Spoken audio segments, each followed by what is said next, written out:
నమస్తే. Welcome to our channel. Bollywood super star అయిన సైఫ్ అలీ ఖాన్ ఇంట్లో దొంగతనం అవ్వటం, దొంగ సైఫ్ అలీ ఖాన్ పైన దాడి చేయడం ఇవన్నీ చూస్తూనే ఉన్నాం.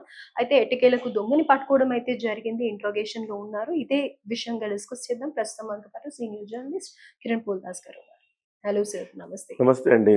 సో సార్, సైఫ్ అలీ ఖాన్ అంత సెక్యూరిటీ ఉండే బాంద్రా ప్లేస్‌లో ఆయన బిల్డింగ్‌లో దొంగ సీసీటీవీ విజువల్స్ కూడా వేయటం జరిగిందనమాట. సో అట్ లాస్ట్ అయితే దొంగని పట్టుకున్నారు. What do you say on this?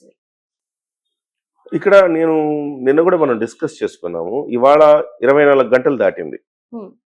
ఇప్పటికీ పోలీసులు దీని మీద ఒక అంచనాకు రాలేకపోతున్నారు. అవును. వాళ్ళు వచ్చినా బయటకు రివీల్ చేయటం లేదు. చెక్.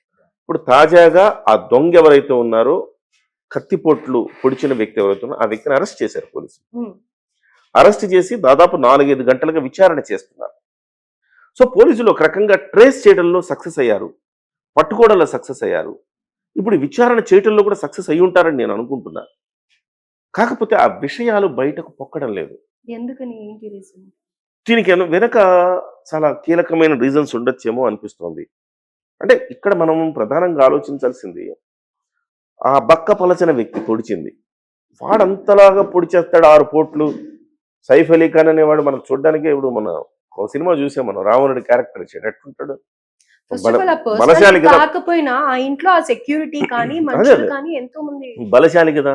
హ్మ్. అతను అలా ఎలా పొడిచేయచ్చు అంటే, అతను ఒక్కడే పొడిచాడా, అతనితో పాటు ఎవరైనా సహకరించారా? హ్మ్. సైఫ్ అలీ ఖాన్ శరీరంలో నుంచి 2.5 అంగుళాల కత్తికి సంబంధించిన ఆ వెపన్ విరిగిపోయింది లోపల. విరిగిపోయిన పార్ట్ని తీశారు, అవును. శస్త్రచికిత్స చేశారు, ప్లాస్టిక్ సర్జరీలు చేశారు. అతను ఇప్పుడు సేఫే.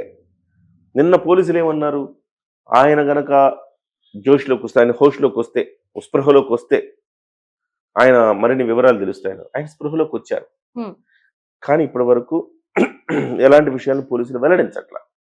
అట్ ద సేమ్ టైం వాళ్ళ కుటుంబ సభ్యులను కూడా విచారిస్తున్నామని చెప్పారు. ఎటువంటి విషయాలు వెల్లడించట్లా. పని మనుషులు 4గురిని విచారించారు. ఏ విషయాలు వెల్లడించట్లా బయటికి.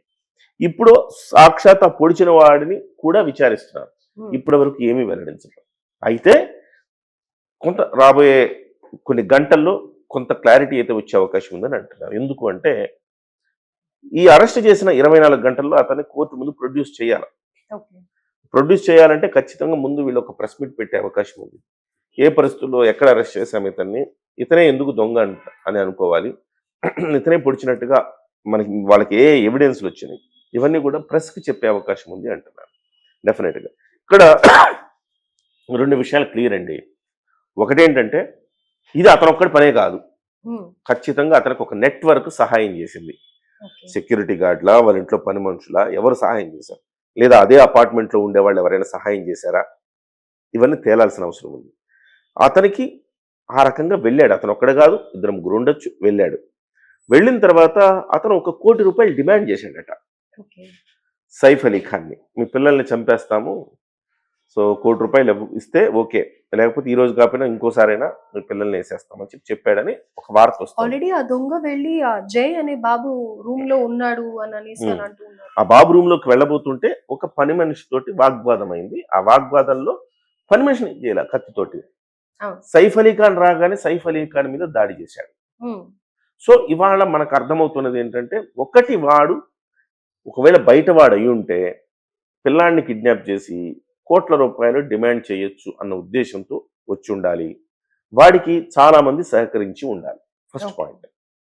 రెండవది, ఇది కుటుంబ తగాదాను లేకపోతే వ్యక్తిగత కక్షలతో కారణంగా ఏర్పడిన ఒక ఇష్యూ అయి ఉండాలి. కుటుంబ తగాదా అంటే, ఇప్పుడు అక్కడ మొదటి భార్య కొడుకు ఇబ్రహీం అక్కడే ఉన్నాడు. అతనే స్వయంగా తీసుకెళ్ళాడు. తీసుకెళ్ళాడు. తర్వాత కరీనా కపూర్ ఉన్నది ఇంటి దగ్గరే. తర్వాత మిగతా వాళ్ళు కుటుంబ సభ్యులు ఎవరో ఉన్నారట. వాడు పొడిచి వెళ్ళిపోతుంటే కూడా కనీసం 7 సెక్యూరిటీ సిబ్బంది ఉన్నారు, సైఫ్ వ్యక్తిగత సిబ్బంది ఉన్నారు, పని మనుషులు ఉన్నారు, 3 అంచెల భద్రతా వ్యవస్థ ఉంది అక్కడ. సో ఇంత ఉన్నప్పుడు కూడా వాడు రిటర్న్లో కూడా వాడు పారిపోయేటప్పుడు కూడా ఎందుకు పట్టుకోలేకపోయాడు మిస్టరీగా ఉంది. హ్మ్. ఇవన్నీ ఛేదించాల్సిన అవసరం ఉంది. ఇది ఇంటి పనే, బయటోడి పనే? ఇది ఇంటి గొడవ, లేకపోతే బయట గొడవ, లేకపోతే ఒక ఆగంతకుడు యాదృచ్ఛికంగా డబ్బుల కోసం చేసిన పనే? ఒకవేళ ఏం జరిగినా కానీ మేనేజ్మెంట్ జరుగుతుందేమో అనిపిస్తుంది ప్రియాంక గారు.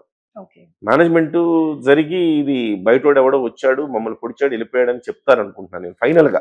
ఎందుకంటే పోలీసులు ఇంత గుంభనంగా ఇంత రహస్యంగా ఉంచారు అంటే సంథింగ్ ఈజ్ గోయింగ్ ఆన్, అక్కడ ఏదో జరుగుతోంది.